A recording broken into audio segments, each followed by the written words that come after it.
Good morning student. Chemistry शाला channel में आपका स्वागत है। आज का मेरा ये video surface chemistry part 1 and सब टॉपिक इज एडजॉर्प्शन। तो फ्रेंड्स, आप अपने घर में देखते होंगे कि वॉल के ऊपर बहुत सारे डस्ट पार्टिकल एक्यूमुलेट हो जाते हैं। आप अपने बुक्स भी रखते हैं, कुछ दिनों के बाद उसके ऊपर भी डस्ट पार्टिकल आ जाते हैं।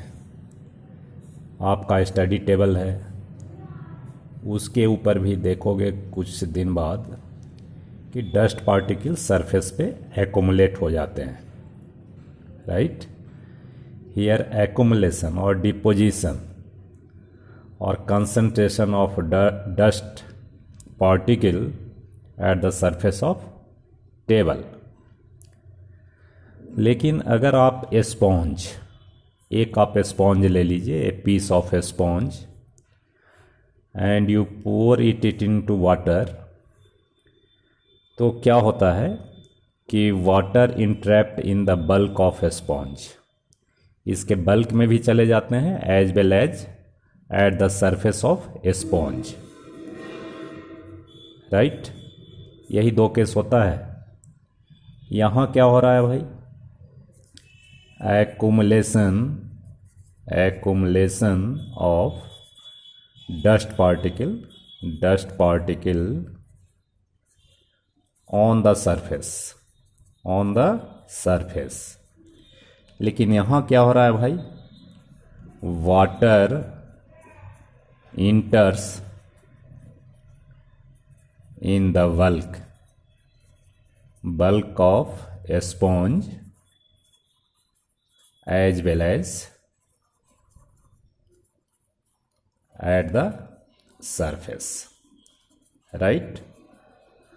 So many terminology is there। ये बहुत सारा चीज़ यहाँ पे हम सीखेंगे।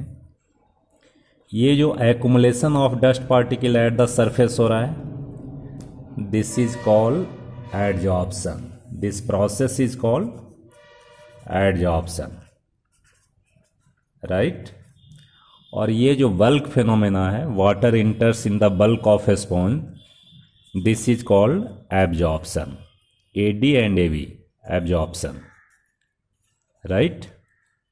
सो ये एब्जॉर्प्शन हो गया और ये एब्जॉर्प्शन हो गया।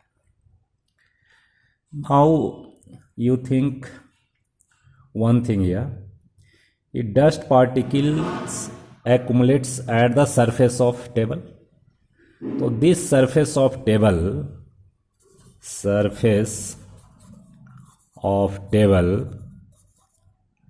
is called adsorbent। And dust particle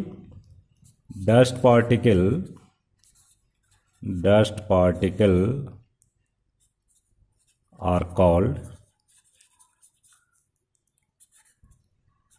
adsorbate। So there are four terms here: adsorbent, adsorbate, absorption and adsorption। So हम समझते हैं ये चार टर्म जो हैं, four terms, you are very much clear, right. अब इसका हम डेफिनेशन पर विचार करें। Now friends, we see the definition of adsorption. The accumulation of molecular species means it may be dust और any substance at the surface rather than in the bulk of a solid और liquid. At liquid, adsorption may takes place, right? Now you see the figure।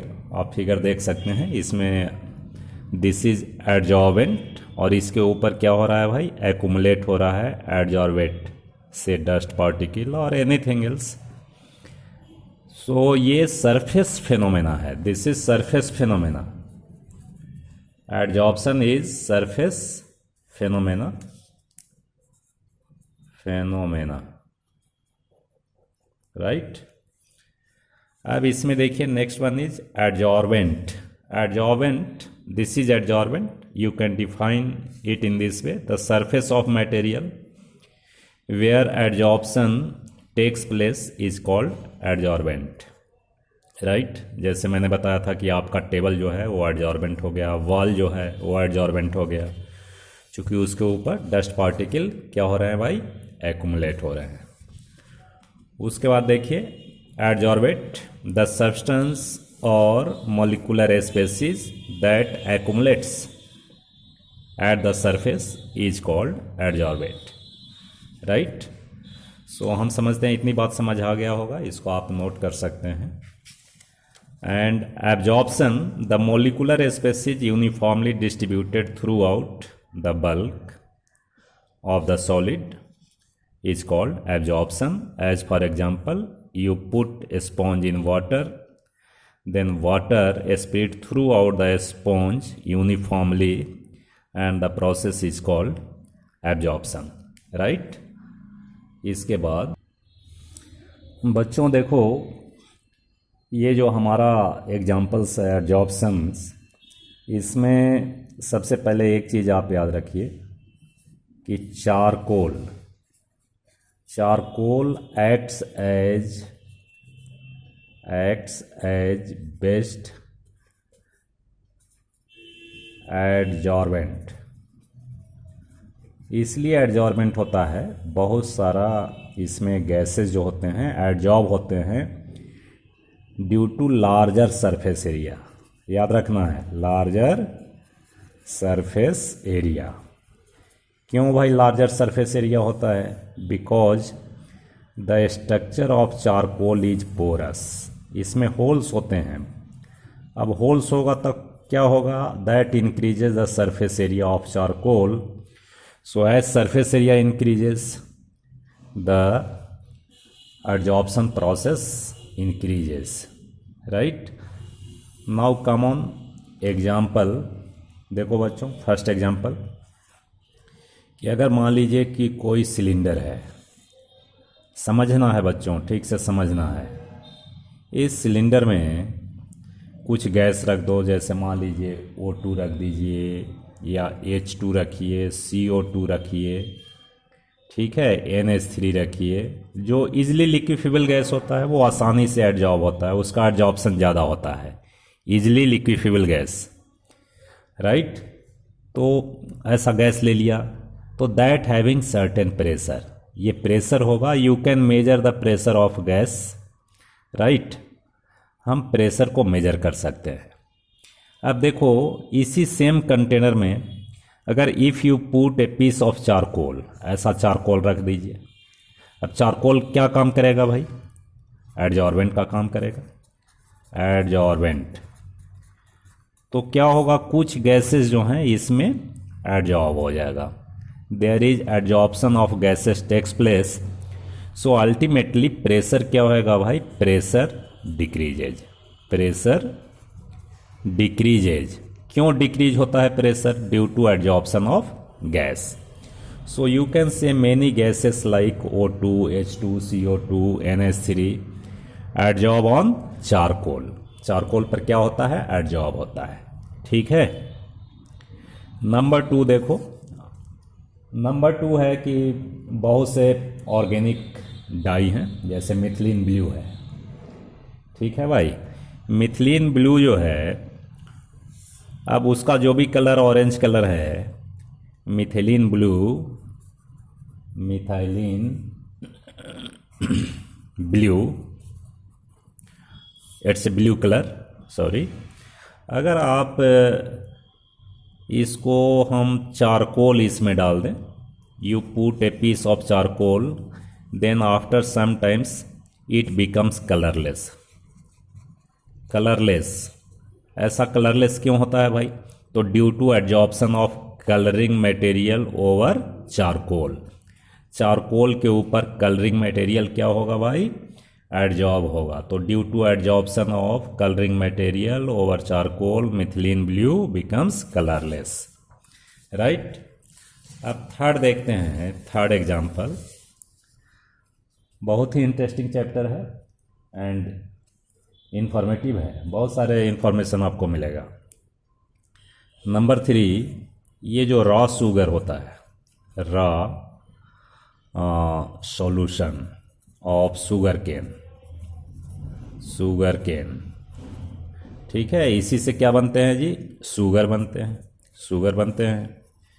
अब देखो ये जो raw sugar हैं that is not colourless, that having some colour, greenish brownish colour is there.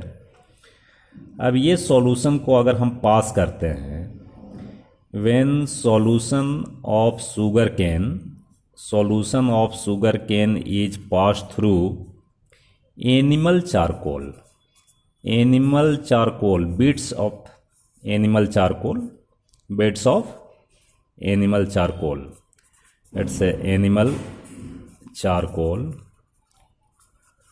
Then solution becomes colourless, colourless हो जाता है भाई। और ये क्या है, कलर्ड है इधर।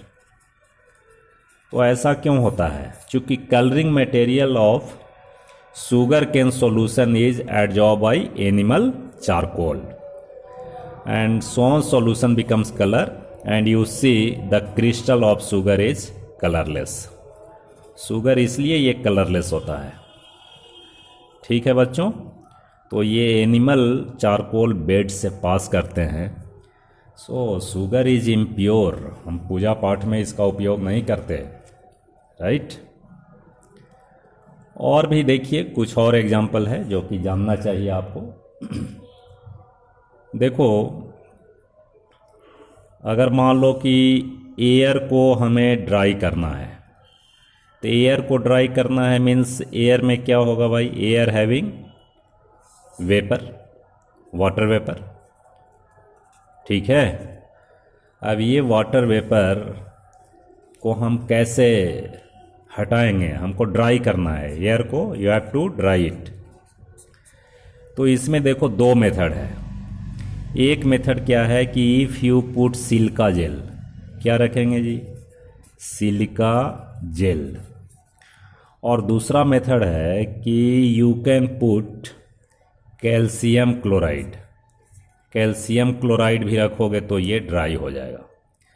तो देखो बच्चे, कैल्शियम क्लोराइड में वाटर वेपर का एडजॉर्प्शन होता है, इसके अंदर चला जाता है। Calcium chloride absorbs the water vapor and air becomes dry. And here silica gel there is adsorption takes place, water vapor adsorbs on silica gel. So ये बहुत इंपॉर्टेंट पॉइंट है, इसको याद रखना। तो ये सिलिका जेल एब्जॉर्ब करता है और कैल्शियम क्लोराइड एब्जॉर्ब करता है, यहाँ एब्जॉर्प्शन होगा, ठीक है, और यहाँ क्या होगा भाई, एडजॉर्प्शन होगा। ठीक है बच्चों, आप कभी दुकान से वाटर बॉटल खरीदते हो तो उसमें देखो एक पॉच टाइप ऐसा रहता है, पॉच, और उसमें कुछ भरा रहता है, कुछ नहीं, वो सिलिका जेल होता है जी, सिलिका जेल होता है। वो बोतल में जो भी है वाटर वेपर उसको एडजॉर्ब करता रहता है, एडजॉर्ब करने से क्या होगा, उसमें स्मेल नहीं आएगा। ठीक है दोस्तों, तो हम समझते हैं इतनी बात समझ आ गई होगी आपको। इसके बाद next term is sorption, sorption. देखो ये दोनों से लिया गया, adsorption and absorption, sorption. That means when adsorption and absorption both take place is called sorption। ठीक है फ्रेंड्स, अगर इंक में, पहले इंक आती थी लिक्विड टाइप जो हम लोग यूज किया करते थे, अब तो आता नहीं है, अब तो आपका ये बॉल पेन चलता है। ये इंक में अगर चौक स्टिक डाल दो, चौक का स्टिक डालो, तो क्या होता है कि चौक के अंदर भी इंक चले जाते हैं इन the bulk of chalk, ink enters in the bulk of chalk as well as at the surface of chalk. So you can say this is adsorption and this is absorption, दोनों हो रहा है. So this process is called sorption. And desorption क्या होगा भाई? Desorption, it's a removal of removal of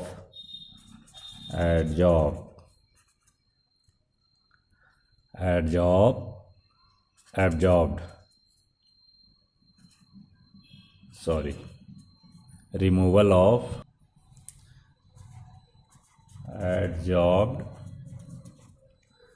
particle is called desorption.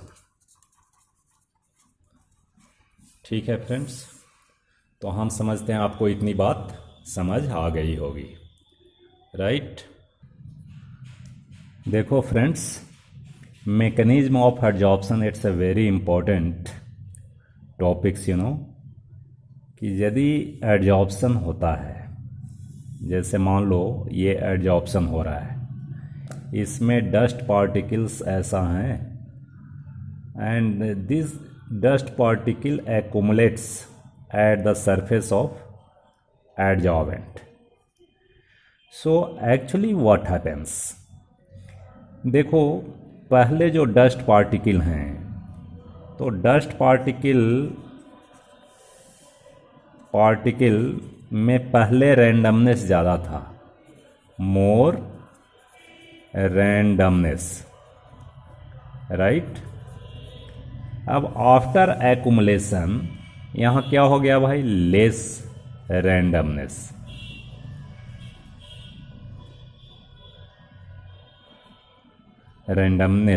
Right. अब इस case में what is the change in enthalpy? Change in enthalpy क्या हो रहा है? पहले ज़्यादा इरेगुलरिटी थी, रैंडमनेस ज़्यादा थी, अब कम हो गई, यानी delta S is negative because randomness decreases. और सेकेंड चीज़ सोचो कि अगर there is accumulation of dust particle over adsorbent, so definitely there is a force exists in between adsorbent and adsorbate. It may be physical force or it may be chemical, दोनों हो सकता है. यानी ये type of bond formation is there in between adsorbate and adsorbent. इसके और इसके बीच ये bond formation होता है. अब ये बॉन्ड फॉर्मेशन फिजिकल हो या केमिकल हो, दोनों केस में एनर्जी इज रिलीज्ड. पता है कि बॉन्ड फॉर्मेशन में एनर्जी क्या होता है भाई? रिलीज होता है. तो ड्यूरिंग एडजॉर्प्शन क्या होएगा भाई? Adsorption delta H is also negative, delta H is also negative. So you know delta G equal to delta H minus T delta S. तो बच्चों इस केस में क्या होएगा? डेल्टा जी निगेटिव होता है तो कंटिन्यूअस प्रोसेस होगा. तो बोलिए तो कंटिन्यूअस कब होगा? डेल्टा जी निगेटिव कब पॉसिबल है? ये देखो, ये निगेटिव है और ये भी निगेटिव है, delta S is negative and this is also negative. तो निगेटिव निगेटिव पॉजिटिव, यानी डेल्टा एच निगेटिव होने के लिए ये टी जो है ना, ये जो होल पॉजिटिव क्वांटिटी होगा माइनस टी का अगर मल्टीप्लाई करोगे तो ये पॉजिटिव क्वांटिटी लेस होना चाहिए. लेस होगा तभी तो ये डेल्टा जी निगेटिव होगा. So delta G is negative at low temperature. अगर ये टी की वैल्यू कम होएगी तो ये पॉजिटिव वैल्यू कम होएगा, overall positive value is less, और निगेटिव से लेस पॉजिटिव माइनस करोगे तो overall delta G is negative. यानी एट लोअर टेम्परेचर क्या होगा भाई? Lower temperature adsorption process is spontaneous होगा। एंड हायर टेम्परेचर पर क्या होगा भाई, नॉन स्पॉन्टेनियस होगा। हायर टेम्परेचर ये नॉन स्पॉन्टेनियस। ठीक है दोस्तों, इतनी बात समझ आ गई तो ठीक है, आज मेरा वीडियो यहीं तक होगा। आप चैनल को सब्सक्राइब करें, लाइक करें, व्यू करें। ओके, बहुत बहुत धन्यवाद।